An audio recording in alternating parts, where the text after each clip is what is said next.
Bonjour à tous, aujourd'hui je vous propose l'étude d'une fonction. On va préparer un petit peu le problème de terminale avec ici une révision, donc un polynôme de degré 4, l'expression donc x4 moins 4x2 moins 16x moins 11. On va calculer donc l'expression de sa dérivée. Ensuite, on va la transformer cette expression pour pouvoir faire facilement son tableau de signes et ainsi avoir les variations de f. Et on prépare un chapitre important en terminale en conjecturant à l'aide du tableau le nombre de solutions d'équation f de x égale 0. Donc on est parti, première question, la dérivée. Cette fonction f, c'est un polynôme de degré 4, donc dérivable sur son ensemble de définitions, pas de souci.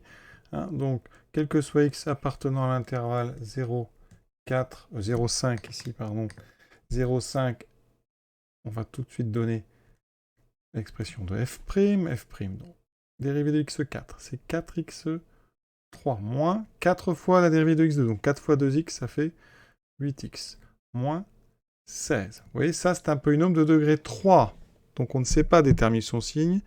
Il faut donc qu'on vous aide. Et l'aide, eh bien, c'est la question 2. Je propose une factorisation de cette dérivée. Donc à vous de vérifier que cette expression est bien la même que 4x3 moins 8x moins 16. Donc on va tout simplement la développer. On part de ce qu'on vous propose. Vous avez le droit, sans dire par contre que c'est f'. Donc on calcule 4 fois x moins 2 fois x2 plus 2x plus 2. Alors on va faire 4 fois x moins 2 d'abord, ça fait 4x moins 8. Et ensuite on développera. C'est de la double distributivité maintenant. J'obtiens donc 4 fois x2, 4x3. Plus 2 fois 4, 8x2. Plus 2 fois 4, 8x. Moins 8x2. Moins 2 fois 8, 16x moins 16. On réduit. 4x3. Les 8x2 se simplifient. 8 moins 16, ça fait moins 8. On obtient ça. Et là, vous mettez donc, ce calcul, il est valable pour tout x appartenant à 0, 5. Et donc, on trouve bien l'expression de f'. Donc, c'est ce qu'il fallait démontrer. C'est QFD. Et pour avoir les variations de f, il faut connaître le signe de f'. Voilà pourquoi on vous a donné cette forme factorisée. Donc, on va étudier le signe de x carré plus x plus 2, le signe de x moins 2, le signe de 4. Alors, d'abord, on peut dire que 4, c'est un nombre strictement positif. Ça, on le garde en mémoire. Ensuite, signe de x2 plus 2x plus 2. Alors, on est sur l'intervalle 0,5. Alors, on n'est pas obligé de passer par un delta. Ce que vous pouvez dire, par exemple, c'est que sur 0,5, x carré, par exemple, est positif, 2x est positif, ou nul, ça peut s'annuler en 0. 2 est strictement positif. Donc, quand vous ajoutez ces trois nombres, forcément, vous obtenez quelque chose de strictement positif. C'est une vision des choses qui simplifie. Alors après, si vous ne voyez pas ça, on va devoir passer par la recherche des racines et le signe de notre trinôme. Pour avoir son signe, on a besoin des coefficients a égale 1, b égale 2, c égale 2. Donc delta b carré moins 4ac, on va doucement, c'est pas la peine de se dépêcher. 2, 1, 2, j'obtiens 4 moins 8. 4 moins 8, ça fait donc moins 4. C'est strictement négatif, donc pas de racine. Ça, c'est pas très important pour nous. Mais par contre, le signe est constant. Signe constant, celui de A. Alors, le A que j'ai défini ici égale à 1. Donc, toujours strictement positif. Voilà. Donc, ce qu'on en déduit, je vais l'écrire là. Quel que soit x, donc appartenant à R, donc sur 0,5, ça sera vrai. x2 plus 2x plus 2 est strictement positif. Il nous reste le signe de x-2. Alors, x-2, c'est une fonction affine. Donc ça, on sait très bien faire directement dans le tableau. Donc on va faire notre tableau. Ici, alors, vous avez plusieurs options. Soit vous faites un tableau avec tout ce dont on vient de parler. Donc vous mettez ici ce tableau-là. Vous allez ici mettre 0. Et on est donc sur 0,5. On va mettre 4. On va mettre x moins 2. Et on va mettre x carré plus 2x plus 2. Et ici, on va mettre le produit des trois, qui sera donc le signe de f'.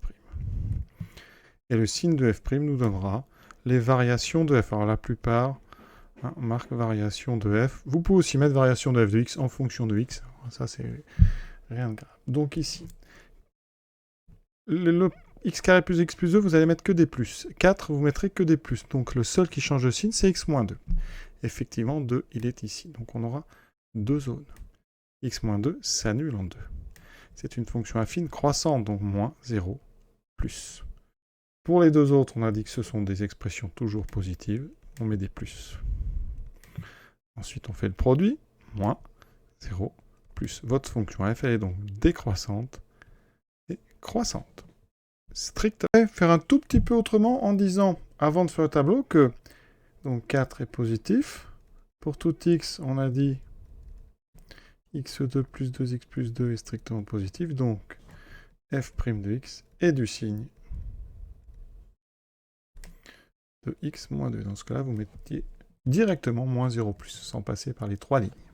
Remarquez que je n'ai pas encore indiqué les valeurs des extrémums. Alors, les extrémums, ce sont, ici, les valeurs qu'on met au bout des flèches. Donc, il me faut f de 0, f de 2 et f de 5. Je les calcule. F de 0, c'est très rapide. Vous voyez, quand on remplace dans l'expression f, il me reste que moins 11. Elles vont être très importantes, ces valeurs, pour la dernière question. f de 2, je remplace. Donc, 2 puissance 4, ça fait 16. Moins 4 fois 4, 16. Moins 16 fois 2, 32, moins 11. Ici, il me reste moins 32, moins 11, moins 43. Donc, j'indique ça ici, moins 43. Ensuite, f de 5. f de 5, 5 fois 5, 25. Donc, 5 puissance 4, ça fait 625. C'est 25 fois 25. Moins 4 fois 25, qui fait 100. Moins 16 fois 5, qui fait 80, moins 11. Donc là, on a un nombre largement positif. Donc, on fait quoi? On va faire 625 moins 100, ça fait 525 moins 91. Donc 525 moins 90, ça fait 430. Et il me restera 434. Donc je l'écris. Voilà. Et on a terminé notre tableau. Dernière question. Conjecturer. Donc c'est faire une hypothèse avec du tableau. Donc on ne va pas démontrer. On va voir ce qu'on peut dire intuitivement. f de x égale 0. Alors, les valeurs de f de x en fonction de x, je les avais ici. Moins 11, moins 43, 434, ce sont les extrémums. Donc, entre 0 et 2, on passe de moins 11 à moins 43. Donc, on va rester, vous voyez, sur une partie où les images sont toutes négatives, toutes plus petites que 11. Ça, on peut le dire, si vous voulez. Sur 0, 2, f de x est plus petite ou égale à moins 11. Donc, c'est strictement négatif. Ça ne peut pas faire 0. Entre 2 et 5, par contre, on passe d'un nombre négatif à un nombre positif. S'il n'y a pas de trou dans la courbe, il y a bien un moment où on va passer par l'axe des abscisses sur la courbe. Et on va passer qu'une seule fois, parce que c'est strictement croissante, ça ne peut jamais être constant. Donc ici, vous avez quelque part, ici, où vous avez un 0. Alors souvent, les lettres qu'on utilise, c'est des lettres grecques, voilà, alpha. Et donc, on peut conjecturer qu'il y a une solution. Conjecture. Une solution. Et qu'on peut même situer sur l'intervalle 2, 5. Et l'exercice est terminé. Je vous souhaite une bonne fin de journée à tous. À très bientôt.